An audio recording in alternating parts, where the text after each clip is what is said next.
नमस्कार दोस्तों, जब हमारे ऊपर या फिर हमारे परिवार के ऊपर कोई संकट आता है तो उस संकट को ख़त्म करने के लिए हम एक सिद्ध गुरु, सिद्ध बाबा जी या फिर सिद्ध धाम पर जाते हैं। तो एक सिद्ध गुरु जी के दरबार में जाने के बाद जो कि लोगों के संकट काटा करते हैं, उनकी शक्ति द्वारा या फिर उनकी सिद्धियों द्वारा आपकी सुरक्षा के लिए एक दूत आपके स्थान पर भेज दिया जाता है जो कि आपकी सुरक्षा करता है। तो आपका जो भौतिक जीवन उन सिद्ध गुरुजी के दरबार में जाने से पहले बहुत अस्त व्यस्त हो चुका था, वो दोबारा से ट्रैक पर आने लगता है। मानसिक तौर पर भी आप अपने आप को कम तनावग्रस्त महसूस करने लगते हैं या फिर तनावग्रस्त महसूस ही नहीं करने लगते हैं। और इस केस में अगर आप एक साधक हैं या फिर आप मंत्र जप करते हैं तो कभी कभार आपको अपने स्थान पर उस शक्ति के दर्शन भी हो जाते हैं। लेकिन थोड़ा समय बीत जाने के बाद आपको ऐसा लगता है कि जो शक्ति मुझे मेरे स्थान पर दिखाई दे रही है वो मुझे अब मेरे फेवर में नहीं लग रही है,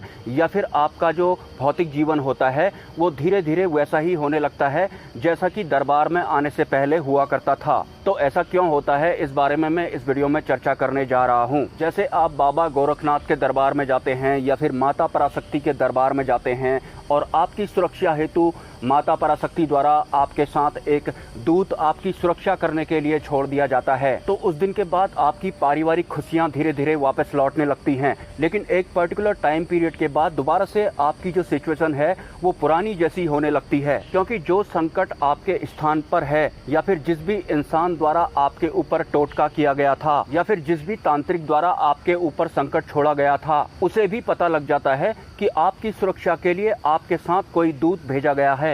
उस इंसान जिसने किसी तांत्रिक द्वारा आपके ऊपर संकट भेजा हुआ है उसे तो ये नहीं पता लगता है, लेकिन उस तांत्रिक को जरूर पता लग जाता है कि इसकी सुरक्षा के लिए माता पराशक्ति द्वारा या फिर बाबा गोरखनाथ द्वारा कोई दूत भेजा गया है। तो फिर वो उस दूत को मलिन करने की क्रिया करने लग जाता है या फिर उसे अपने ही स्थान से ज्यादा मात्रा में भोग देने के बाद उसे अपने फेवर में करने की कोशिश करता है और आपके विपक्ष में करने की कोशिश करता है, और वो ऐसा करने में सफल भी हो जाता है।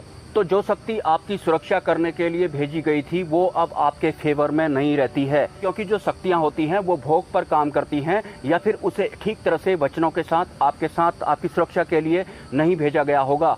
इस केस में आपको दोबारा से उस धाम पर जाना पड़ेगा और माता पराशक्ति ने या फिर भैरव बाबा ने या फिर बाबा गोरखनाथ ने जो भी दूत आपकी सुरक्षा के लिए भेजा था उसे दोबारा से स्कैन करना होगा कि कोई भी बाहरी तत्व अगर उसे भोग देकर आपके खिलाफ कर रहा है तो तुम भोग ग्रहण नहीं करोगे, या फिर जिस तांत्रिक के द्वारा आपके ऊपर क्रिया की जा रही है वो तांत्रिक आपकी सुरक्षा के लिए माता पराशक्ति ने आपके स्थान पर जो दूत भेजा हुआ है उसे मलिन करने में लग जाते हैं। मलिन इन द सेंस आपकी सुरक्षा के लिए एक सात्विक शक्ति को भेजा गया है, लेकिन जो तांत्रिक आपका बुरा कर रहा है वो आपके स्थान पर कुछ ऐसा मलिन तत्व डाल देगा या फिर कोई ऐसी मलिन शक्ति आपके स्थान पर छोड़ देगा जिस वजह से सात्विक शक्ति जो कि आपकी सुरक्षा के लिए भेजी गई थी वो अपना काम ठीक तरह से नहीं कर पाती है। तो आपको उनके दरबार में जाकर अपनी सुरक्षा के लिए एक ऐसा दूत लाना पड़ेगा जो इस वचन के साथ आपकी सुरक्षा करे कि बाहर का कोई भी तत्व अगर तुम्हें भोग देता है तो तुम उसे ग्रहण नहीं करोगे। हालांकि माता पराशक्ति की साधिका द्वारा या फिर शिष्या द्वारा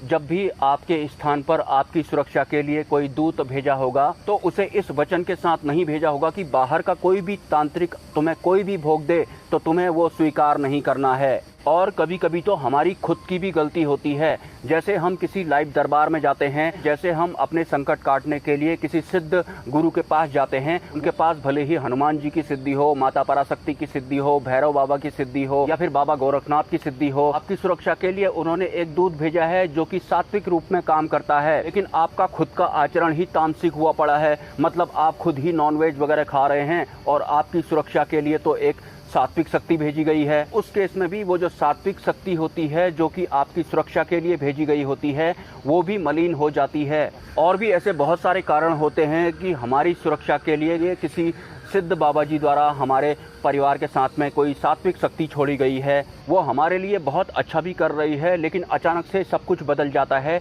सब कुछ पुराने ट्रैक पर आने लगता है। और जो ये सिद्धि मार्ग वाली शक्तियाँ होती हैं ये आपस में एक दूसरे से लड़ती नहीं हैं। जैसे आप किसी और धाम पर गए थे और उससे पहले आप किसी और धाम पर गए थे, तो इसका मतलब ये नहीं कि आप 4-5 सिद्ध धामों पर गए थे, आपके पास 4-5 सिद्ध धामों की शक्तियां आपकी सुरक्षा के लिए आपके साथ रहती हैं, वो आपस में ही लड़ने लगेंगी कि तू तो उस धाम की है, तू उधर जा, या फिर तू उस धाम की है, तू उधर जा, इस बच्चे की सुरक्षा का काम मुझे दिया गया है, समथिंग लाइक दैट। हालांकि आपकी समस्या का समाधान हो जाएगा, क्योंकि जो संकट है वो आपके घर के आसपास ही कहीं पर है। एनीवेज, अभी तक तो मुझे सिर्फ सिद्धि मार्ग वाले साधकों के ही व्हाट्सएप आ रहे थे या फिर कमेंट्स आ रहे थे, लेकिन अब मुझे मुक्ति मार्ग वाले साधकों के व्हाट्सएप भी आने लगे हैं। और एक ही वीडियो में सिद्धि मार्ग की बात करना और मुक्ति मार्ग की बात करना, मुझे लगता है इससे काफ़ी लोग कहीं कंफ्यूज ना हो जाएं। या तो मुझे सिद्धि मार्ग वाले वीडियोज बनाना ही बंद करने पड़ेंगे या फिर सिर्फ मुक्ति मार्ग वाले वीडियोज ही बनाने पड़ेंगे, क्योंकि कुछ लोगों ने तो सिद्धि साधना या फिर मोक्ष के बारे में 6 महीने पहले ही सुना है। कि मॉर्निंग में मुझे एक टेक्स्ट आया था कि मैं एक स्टूडेंट हूं और मैं साधना करना चाहता हूं, तो क्या मैं साधना कर सकता हूं। तो उसके बाद मैंने उन्हें सिद्धि मार्ग वाले गुरु के बारे में बताया,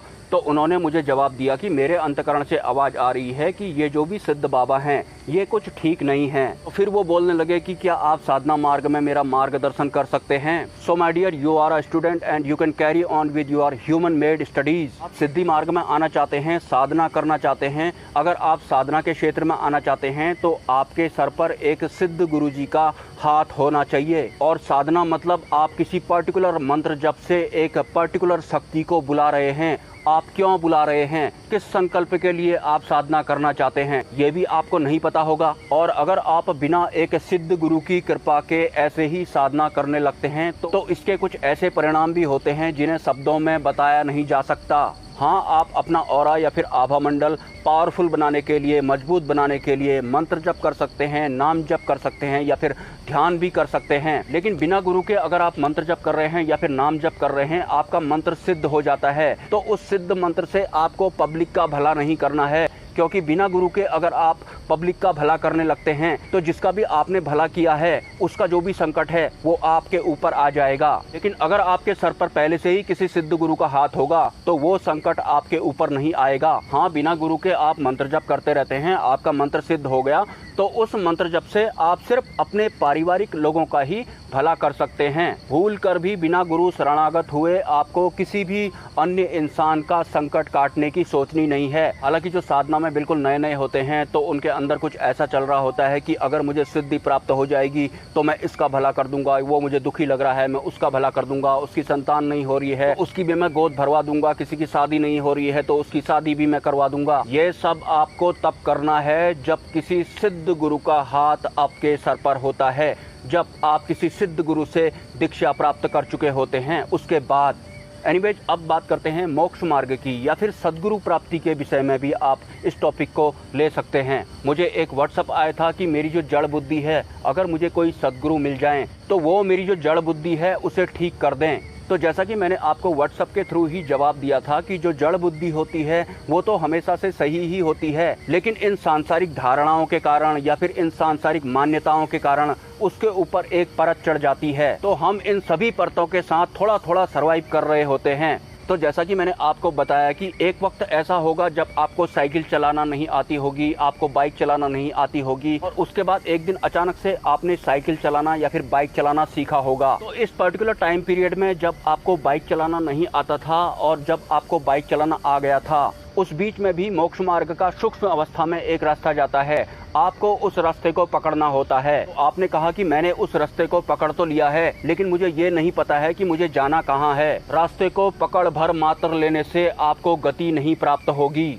उस रास्ते को जी रहे हैं क्या आप? पूर्ण परमात्मा तभी प्राप्त होते हैं जब हम परमात्मा को ही जीने लगते हैं। तो परमात्मा को ही अगर हम जीने लग जाते हैं, मतलब हम अगर परमात्मा ही बन जाते हैं, तो उसके बाद इस सांसारिक रिश्तों का या फिर इन सांसारिक मोह का या फिर प्रश्न का, उत्तर का, अच्छे का, बुरा का, यस का, नो का कोई भी स्थान नहीं होता है। इस प्रश्नबाजी का या फिर इस उत्तरबाजी का मोक्ष मार्ग में एक दिन अस्तित्व ही खत्म हो जाता है। आप उस रास्ते पर चल रहे हैं लेकिन उस रास्ते को जी नहीं पा रहे हैं, मतलब आप अलग और वो रास्ता अलग। और अगर आपको कोई शरीरी सद्गुरु प्राप्त भी हो जाते हैं तो फिर आपको उन सद्गुरु से आपके प्रश्नों के उत्तर मिल रहे हैं या फिर जो सद्गुरु वास्तव में हैं, आप उस लय अवस्था को जी नहीं पा रहे हैं। मतलब सद्गुरु एक तरफ और आप एक तरफ। मोक्ष मार्ग में जब एक सद्गुरु का और एक शिष्य का जब कनेक्शन हो जाता है तो फिर वो दोनों एक हो जाते हैं। तो अवस्थाओं के पता लगने से कुछ नहीं होता है, अवस्थाओं को जीना पड़ता है। जो रास्ता आपने पकड़ रखा है